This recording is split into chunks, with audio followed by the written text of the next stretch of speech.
Hello friends, केम छो? मजा में? उम्मीद करता हूं कि आप सब बढ़िया होंगे और इस लॉकडाउन 4 के टाइम को भी आप बहुत अच्छे से यूटिलाइज कर रहे होंगे। तो दोस्तों, हमने लास्ट वीडियो के अंदर क्या क्या कवर किया था। लास्ट वीडियो में हमने ये देखा था कि पूरी क्लास 12th के अकाउंटेंसी सब्जेक्ट में कौन कौन से टॉपिक्स हैं और उनकी कितने कितने मार्क्स की वेटेज है, उनको करने में हमें कितना कितना टाइम लगेगा, ये सब हमने लास्ट वीडियो के अंदर समझ लिया था। और आज हम स्टार्ट करने जा रहे हैं अपना पहला टॉपिक, पार्टनरशिप अकाउंट्स। तो पार्टनरशिप अकाउंट्स में हमने क्या क्या पढ़ना है पहले मैं आपको ये बताऊंगा, और फिर एग्जैक्ट पार्टनरशिप की डेफिनेशन क्या है हम इस वीडियो के अंदर डिस्कस करेंगे। तो आइए दोस्तों, देखिए जरा। सबसे पहले मैं आपको ये बताता हूं कि हमारे पास पार्टनरशिप में हमें यहां पर पढ़ना क्या क्या है। हमें पढ़ना है, जैसे अगर मैं आपसे बात करूं कि कभी पार्टनर्स अपने रेशियो को अगर चेंज कर लें, अगर वो अपने प्रॉफिट शेयरिंग रेशियो को अगर चेंज कर लेते हैं, तो हम उनकी पार्टनरशिप कैसे करेंगे। पहले तो हमें नॉर्मल पार्टनरशिप पूरी अकाउंटिंग सीखनी है कि नॉर्मली एक पार्टनरशिप हम अकाउंटिंग कैसे करती है। फिर उसके बाद ये सीखना है कि अगर वो रेशियो चेंज कर ले पार्टनर्स आपस में, तो हम कैसे अकाउंटिंग करेंगे। किसी पार्टनर का एडमिशन हो तो कैसे अकाउंटिंग करेंगे हम, और किसी पार्टनर की रिटायरमेंट हो रही हो या डेथ हो तो अकाउंटिंग कैसे करेंगे, या फिर पार्टनरशिप फर्म को हमें अगर बंद करना है तो हम उसकी अकाउंटिंग कैसे करेंगे। हमें क्या क्या टॉपिक सीखने में, आइए आपसे बात करता हूं। सबसे पहले अगर हम बात करें तो हमारे पास आएगा फंडामेंटल्स ऑफ पार्टनरशिप। क्या आएगा हमारे पास टॉपिक? Fundamentals of partnership. इस चैप्टर में हम पढ़ेंगे कि नॉर्मली एक जो पार्टनरशिप ऑर्गेनाइजेशन है, अगर उसका बिजनेस नॉर्मल चल रहा है तो वो उसकी अकाउंटिंग कैसे करेंगे, मीन्स कोई चेंजेस वगैरह ना हो पार्टनर्स के बीच में, तब की बात। फिर दूसरा हम पढ़ेंगे इसमें कि अगर पार्टनर्स के बीच का रेशियो चेंज हो रहा है तो हम उसकी अकाउंटिंग कैसे करेंगे। मतलब क्या हुआ, change in PSR, profit sharing ratio. फिर इसके बाद हम नेक्स्ट में पढ़ेंगे that is admission of a partner. अगर किसी पार्टनर का एडमिशन होता है तो हम उसकी अकाउंटिंग कैसे करेंगे, ये पढ़ेंगे। फिर फोर्थ टॉपिक आपके पास आएगा रिटायरमेंट ऑफ अ पार्टनर। अगर एक पार्टनर रिटायर हो रहा है तब हम अकाउंटिंग कैसे करेंगे। इसके बाद अगर किसी पार्टनर की डेथ हो जाए तो हम अकाउंटिंग कैसे करते हैं, ये सब तो सीखना ही है। और लास्ट में कि अगर हमें अपने पार्टनरशिप फर्म को बंद करना हो, अगर अपने पार्टनरशिप बिजनेस को हमें बंद करना हो तो उस टाइम पर हम अकाउंटिंग कैसे करेंगे, अपने बुक्स को कैसे क्लोज करेंगे, कैसे सेटलमेंट होगा पार्टनर्स के बीच, उसको बोलते हैं हम डिसोल्यूशन ऑफ पार्टनरशिप। ये सारे टॉपिक्स हमें पढ़ने हैं पार्टनरशिप के अंदर। पहला टॉपिक हम स्टार्ट करेंगे इस वीडियो में, फंडामेंटल्स ऑफ पार्टनरशिप, और समझेंगे कि एग्जैक्टली पार्टनरशिप क्या है। अच्छा, इससे पहले मैं आपको एक बात और बताऊं कि इसको बोलते हैं हम, ये जो टॉपिक्स है हमारे पास यहां से लेके यहां तक, चेंज इन पीएसआर से लेकर death of a partner, means अगर पार्टनर्स के रेशियो चेंज हो रहा हो, या किसी पार्टनर का एडमिशन हो रहा हो, या रिटायरमेंट हो रही हो, या डेथ हो रही हो, तो इस सिचुएशन को हम बोलते हैं रिकॉन्स्टिट्यूशन ऑफ पार्टनरशिप फर्म। क्या बोलेंगे हम इसको? Reconstitution of partnership. आपसे 1 मार्क में क्वेश्चन पूछ लेता है सीबीएसई के अंदर एग्जाम में, बोर्ड एग्जाम के अंदर क्वेश्चन आता है 1 मार्क में कि what do you mean by reconstitution of partnership firm, कि पार्टनरशिप फर्म के रिकॉन्स्टिट्यूशन से आप क्या समझते हैं। अच्छा देखो, इसमें अगर आप स्पेसिफिक इस वर्ड को ही ब्रेक करोगे तो इसमें देखो एक री है और एक कॉन्स्टिट्यूशन है। कॉन्स्टिट्यूशन का मतलब होता है जो भी गवर्निंग डॉक्यूमेंट्स होते हैं किसी भी ऑर्गेनाइजेशन को। जैसे अगर इंडियन कॉन्स्टिट्यूशन की भी बात करें तो हमारे देश के अंदर कौन कौन से कानून लगेंगे, क्या ठीक है, क्या सही है, क्या गलत है, क्या किसकी ड्यूटीज है, ये सब हम पढ़ते हैं कॉन्स्टिट्यूशन में, संविधान बताता है। और रिकॉन्स्टिट्यूशन का मतलब क्या है कि उसके अंदर कुछ चेंजेस कर देना, दोबारा से उसको कुछ बनाना। It means change in the refers to a situation, reconstitution of a partnership firm refers to a situation when there is a change in the when there is a change in the partnership deed, ये change in the agreement among the partners। तो हम कह सकते हैं कि reconstitution of partnership firm refers to a situation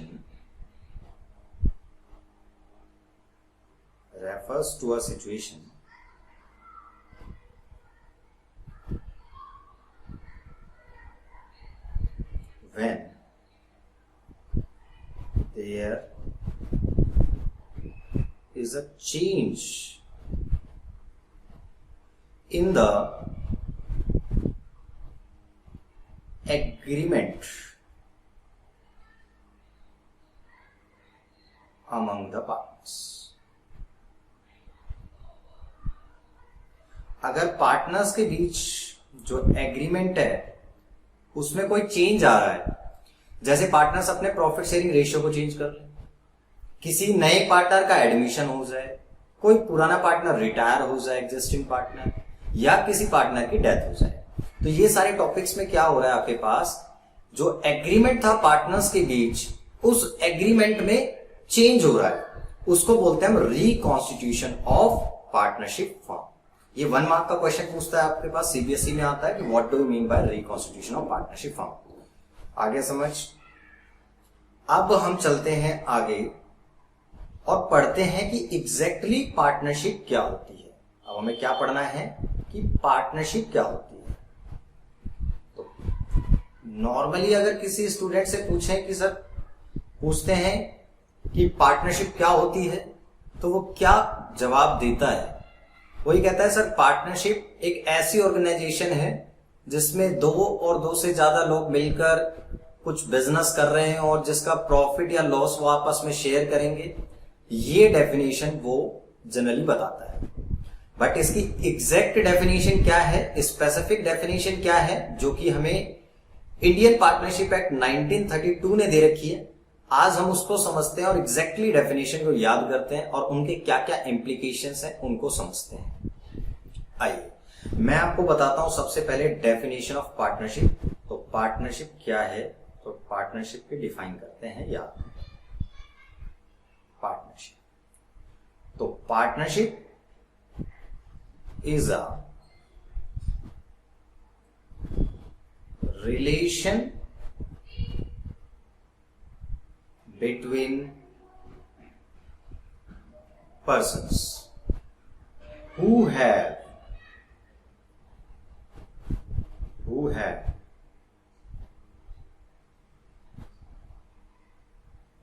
agreed to share the profits of business carried on by all or any of them acting for all. This definition is given by Section 4 of the Indian Partnership Act, the Indian Partnership Act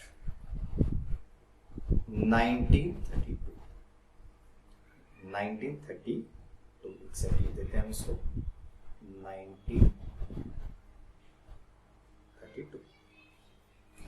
तो ये exact definition है जो हमें Indian partnership act 1932 के section 4 ने दे रखी है, और इसको हम वर्ड बाय वर्ड समझेंगे ताकि हमें पार्टनरशिप की अच्छे से अंडरस्टैंडिंग हो सके। देखो पहला पॉइंट क्या है इसके अंदर, relation between persons. First point क्या है आपके पास, रिलेशन बिटवीन पर्संस। तो रिलेशन बिटवीन पर्संस की अगर हम बात करें, first point is relation between persons. Relation between persons की अगर हम बात करें तो मतलब क्या है रिलेशन बिटवीन पर्संस का, आइए समझते हैं इसको भी, और साथ साथ हम पार्टनरशिप की कैरेक्टरिस्टिक्स भी पढ़ लेते हैं। तो इसी के साथ साथ आपके कैरेक्टरिस्टिक्स भी कंप्लीट हो जाती है। तो आइए हम नेक्स्ट टॉपिक इसमें लिख लेते हैं, कैरेक्टरिस्टिक्स ऑफ पार्टनरशिप।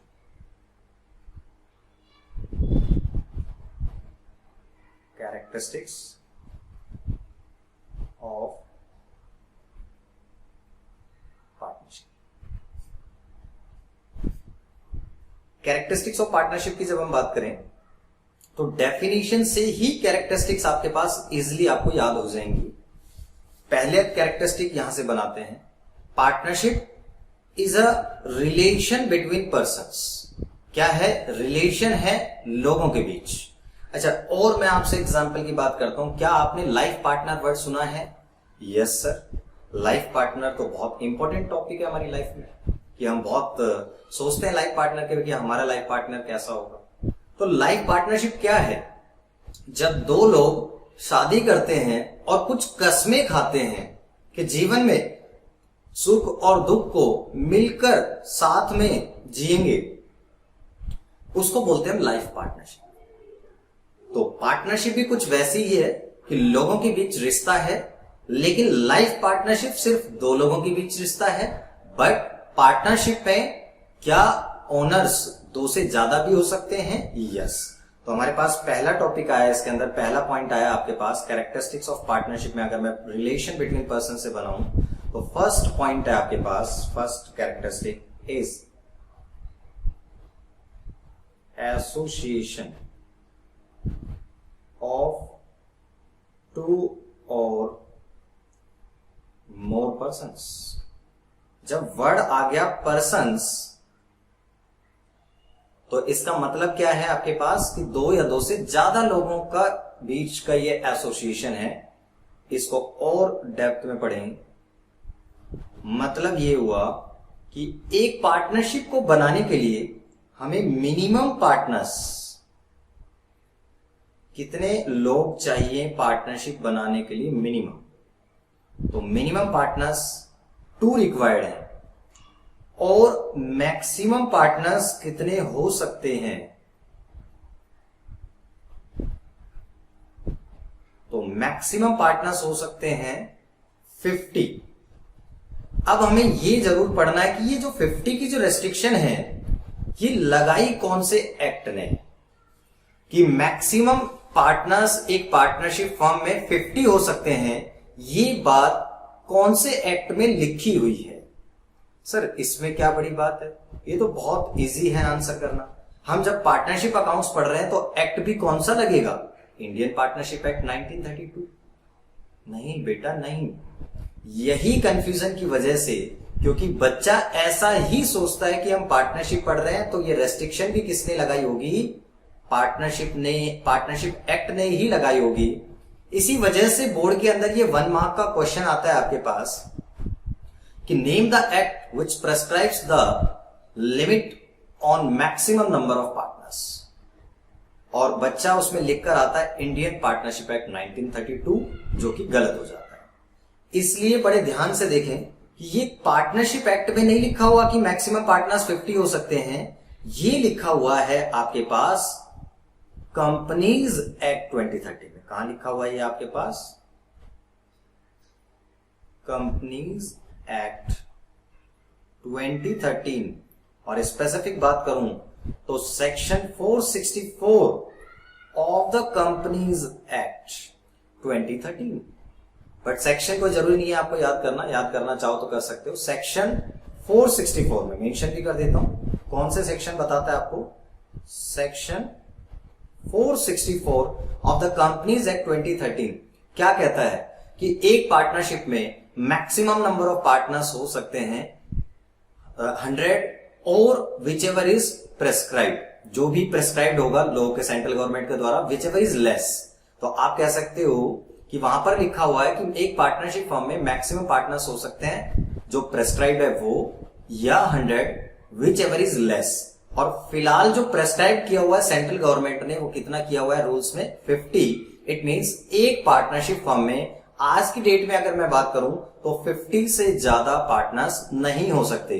अगर किसी पार्टनरशिप फर्म में 50 से ज्यादा पार्टनर्स हो गए तो वो पार्टनरशिप क्या हो जाएगी आपके पास, वॉइड हो जाएगी, इलीगल हो जाएगी, फिर हम उसको पार्टनरशिप कंसिडर नहीं करेंगे। बताओ इतनी बात आपको क्लियर हुई। नेक्स्ट कैरेक्टरिस्टिक देखिए अब आप।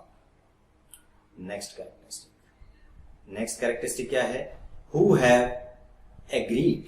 नेक्स्ट पॉइंट क्या है आपके पास, हु हैव एग्रीड। तो हमने अभी बात करी थी कि शादी में भी क्या है, दो लोगों के बीच का रिश्ता है जिसमें भी वो दोनों क्या कर रहे हैं, कसमें खा रहे हैं। आपने सुना है ना शादी में हम 7 वचन लेते हैं, तो जो वो 7 वचन है वही तो है कसमें। एग्रीमेंट किया उन्होंने, वो क्या किया, हमने एग्रीमेंट किया।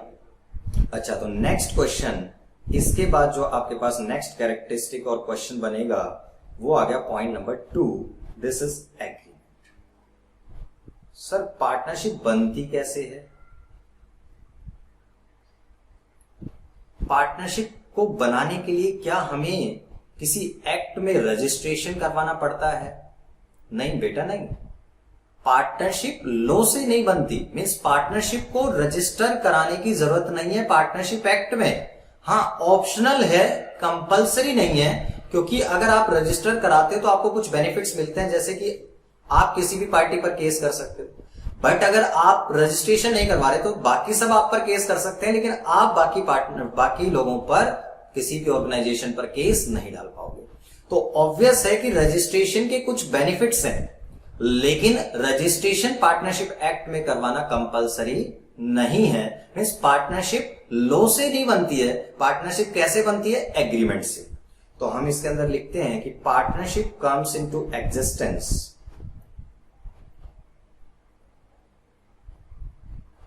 Partnership comes into existence through an agreement। ये लॉ के द्वारा नहीं बनती, ये किसी एक्ट में रजिस्ट्रेशन करवाने से पार्टनरशिप नहीं बनती। पार्टनरशिप तो कैसे बनती है? एग्रीमेंट से। सर एग्रीमेंट कैसा होना चाहिए? क्या हमें रिटर्न में ही एग्रीमेंट करना जरूरी है या ओरल एग्रीमेंट भी करके काम चल सकता है? यस, ओरल एग्रीमेंट से भी काम चल सकता है। मींस जो ये एग्रीमेंट है वो रिटर्न भी हो सकता है और ओरल भी हो सकता है। द एग्रीमेंट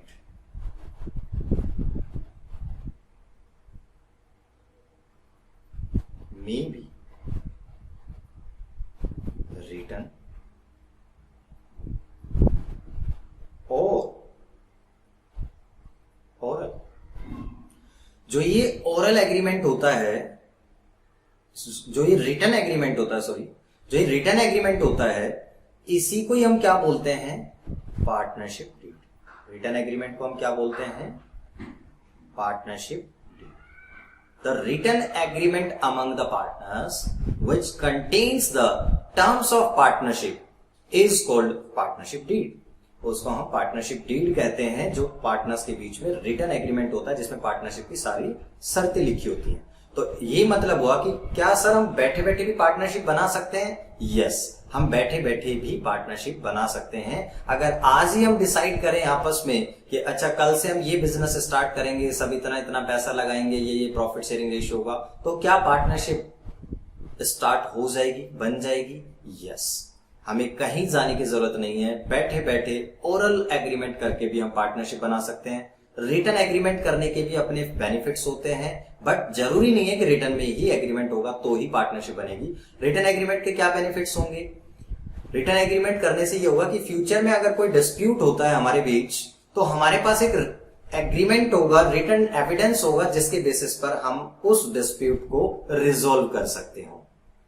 ठीक है, तो जरूरी नहीं है कि पार्टनरशिप डीड हो, but it is advisable to have a partnership deed so that we it helps in, because it helps in resolving disputes among the partners in future, ताकि हम फ्यूचर के अंदर जो डिस्प्यूट्स पार्टनर्स के बीच हो उनको हम इजिली रिजोल्व कर पाए। आइए डेफिनेशन पे थर्ड पॉइंट देखें। यहां तक समझ में आ गया, partnership is a relation between persons. Relation between persons का मतलब हो गया कि association of two or more persons. Minimum partners 2 चाहिए, मैक्सिमम पार्टनर्स कितने हो सकते हैं? 50 हो सकते हैं।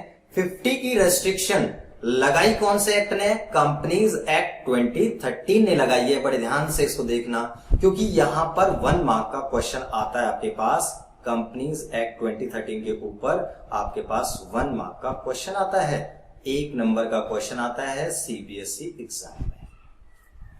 पूछता है आपसे, name the act which prescribes the maximum limit of partners that a partnership firm can have. तो आप कहोगे 50, रेस्ट्रिक्शन मैक्सिमम पार्टनर्स हो सकते हैं 50, और रेस्ट्रिक्शन लगाई है कंपनीज एक्ट 2013 में। फिर एग्रीमेंट की बात कर ली हमने कि पार्टनरशिप, तो इसमें भी 1 मार्क्स का क्वेश्चन आता है। मैं क्वेश्चन आपको बताता हूं, 1 मार्क क्वेश्चन है आपके पास जो कि सीबीएसई में आता है। हम कहते हैं इज, क्वेश्चन आता है आपके पास, इज रजिस्ट्रेशन ऑफ फर्म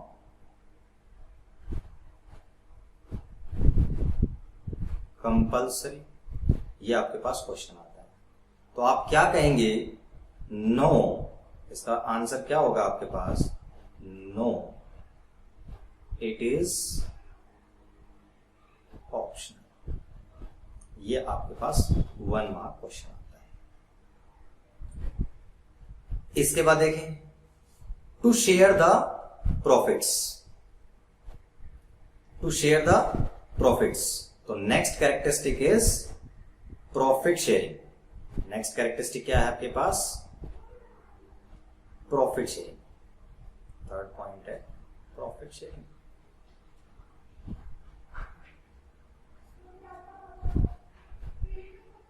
आइए डेफिनेशन को एक बार दोबारा से देखें आप।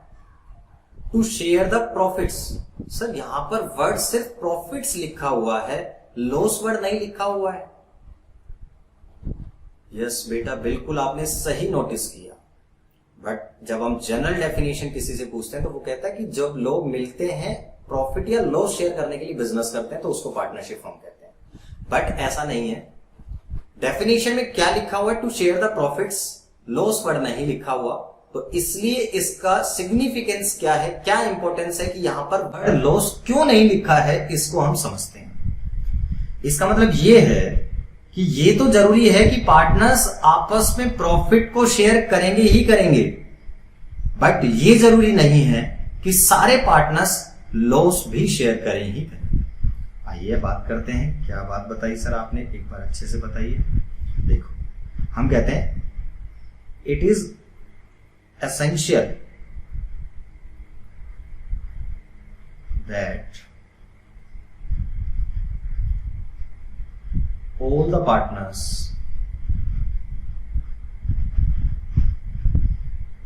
must share the profits. It is essential that all the partners must share the profits, but it is not necessary that all the partners must share the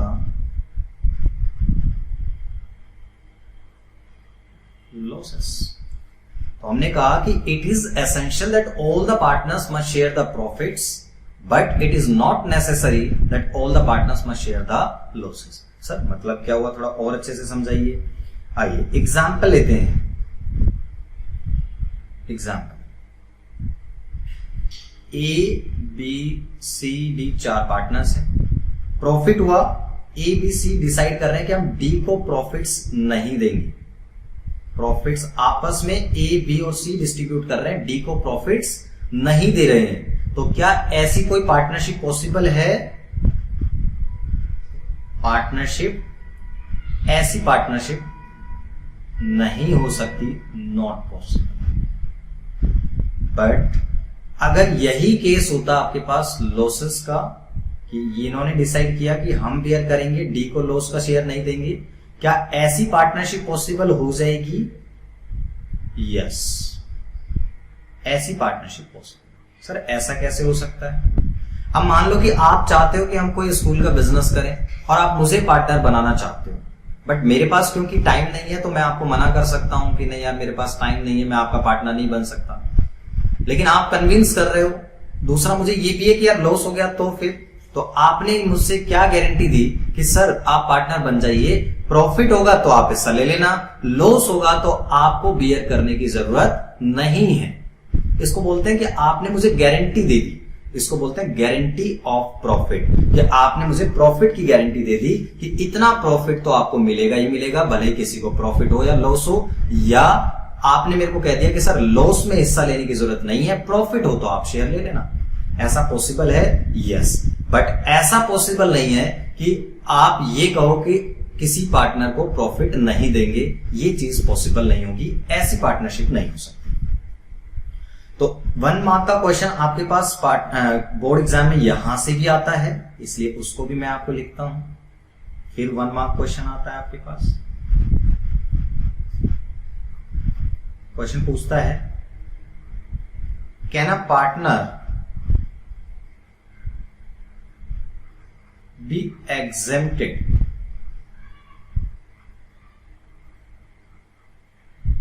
from sharing the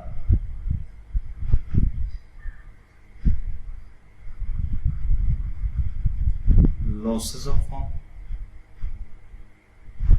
तो आपका answer क्या होगा? Yes, a partner can be exempted, a partner can be exempted from sharing the losses of firm. कब? when there is a provision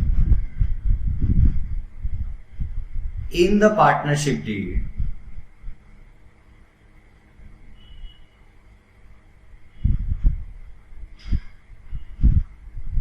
that a particular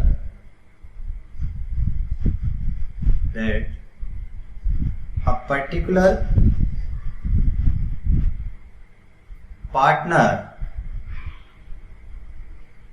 or partners may not bear the losses।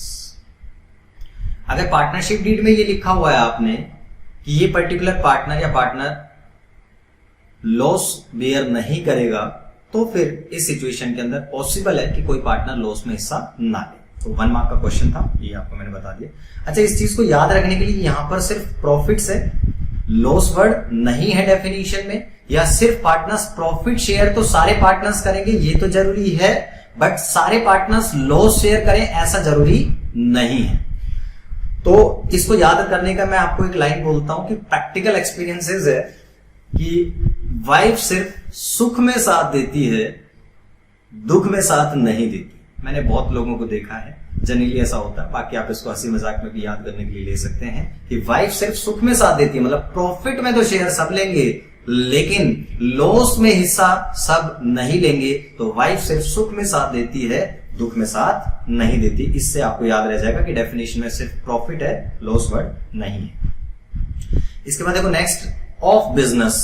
तो next characteristic is business. तो characteristic for business, fourth characteristic देखते हैं ये। What characteristic is business? Business कैसा होना चाहिए? The business must be lawful. Partnership करने के लिए जो एक्टिविटी, जो बिजनेस आप स्टार्ट करोगे, वो बिजनेस कैसा होना चाहिए? लॉफुल होना चाहिए। द बिजनेस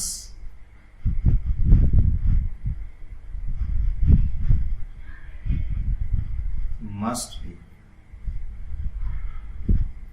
लॉफुल, या आप कह सकते हो लीगल। लीगल बिजनेस होना चाहिए, लॉफुल बिजनेस होना चाहिए। क्या आप इलीगल बिजनेस को कैरी आउट करने के लिए, कोई भी इलीगल एक्टिविटी कैरी आउट करने के लिए क्या पार्टनरशिप कर सकते हैं? नहीं। क्या आप स्मगलिंग करने के लिए पार्टनरशिप कर सकते हैं? नहीं, क्योंकि पार्टनरशिप लॉ में प्रोहिबिटेड है।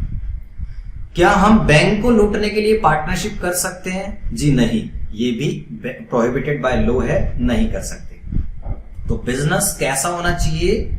लीगल होना चाहिए, लॉफुल होना चाहिए। दूसरा पॉइंट, क्या हम समाज सेवा करने के लिए पार्टनरशिप कर सकते हैं? मतलब क्या हम चैरिटेबल एक्टिविटीज को कैरी आउट करने के लिए हम पार्टनरशिप कर सकते हैं? नहीं। ऑल्सो लिख लेते हैं इस बात को भी, also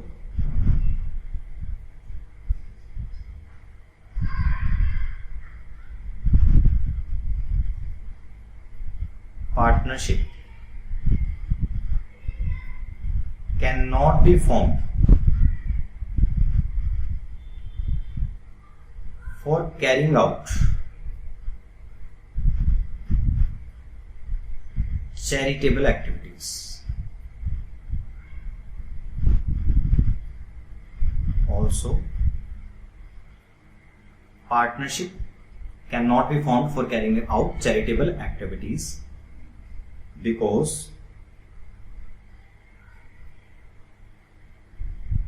their objective is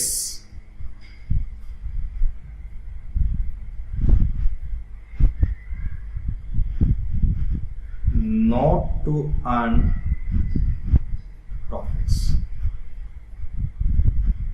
and the activities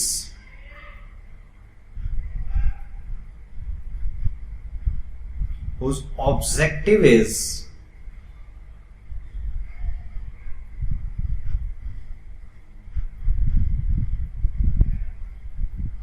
not to earn profits does not constitute a business.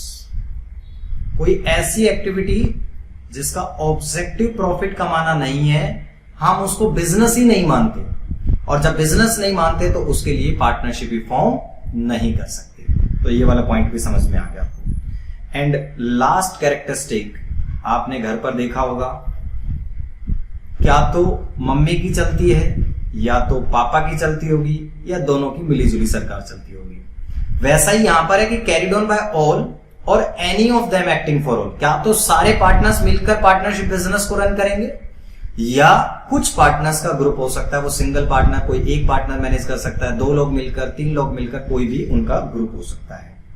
इससे हमारे पास कैरेक्टरिस्टिक बनती है principal as well as AC. Fifth point is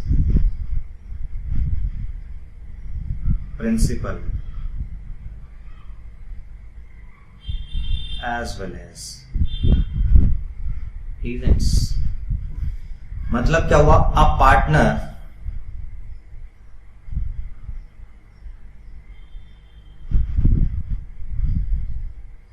acts as a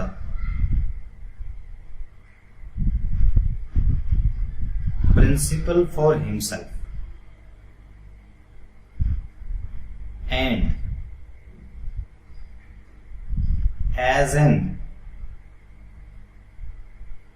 agent for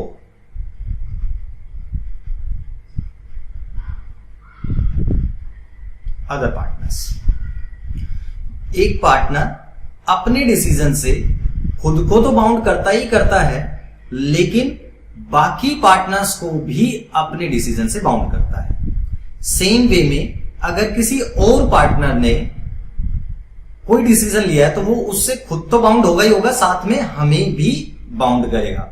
इस कॉन्सेप्ट को हम important concept है partnership में, एक ट्रू टेस्ट ऑफ पार्टनरशिप के लिए भी बहुत जरूरी है। इसको हम दूसरे नाम से बोल सकते हैं म्यूचुअल एजेंसी। क्या बोल सकते हैं इसको? Mutual agency. कि सारे पार्टनर्स एक दूसरे के एजेंट होते हैं, इसलिए एक पार्टनर जब कोई डिसीजन लेता है तो वो खुद को भी बाउंड करता है और बाकी पार्टनर्स को भी बाउंड करता है उस डिसीजन से। तो इसी के साथ आपकी जो डेफिनेशन है वो कंप्लीट हो गई, कैरेक्टरिस्टिक्स कंप्लीट हो गई। आइए एक बार रिवाइज कर लेते हैं कि पार्टनरशिप क्या होती है। Partnership is a relation between persons who have agreed to share the profits of business carried on by all or any of them acting for all. Definition given by section 4 of the Indian Partnership Act 1932. First characteristic, relation between persons से association of 2 or more persons, minimum partners 2, maximum partners 50 हो सकते हैं। 50 की restriction Companies Act 2013 ने लगाई। Who have agreed, क्या partnership registration कराना compulsory है? नहीं। आप क्या बैठे बैठे भी पार्टनरशिप बना सकते हो? यस। तो partnership comes into existence through an agreement and the agreement में बी रिटन और ओरल। क्या ओरल एग्रीमेंट भी हो सकता है? यस। रिटन एग्रीमेंट को क्या कहते हैं हम? पार्टनरशिप डीड बोलते हैं। 1 मार्क का क्वेश्चन ये था आपके पास। Then next is to share the profits, profit sharing. Sir यहाँ पर वर्ड लॉस नहीं आया। यस, तो उसका मतलब ये था कि ऐसा पॉसिबल नहीं है कि कोई पार्टनर प्रॉफिट में हिस्सा ना ले, बट ऐसा पॉसिबल है कि कोई पार्टनर लॉस में हिस्सा ना ले। वो मैंने आपको कंडीशंस एक्सप्लेन कर दी इसमें। तो क्वेश्चन आता है, can a partner be exempted from sharing the losses of a firm?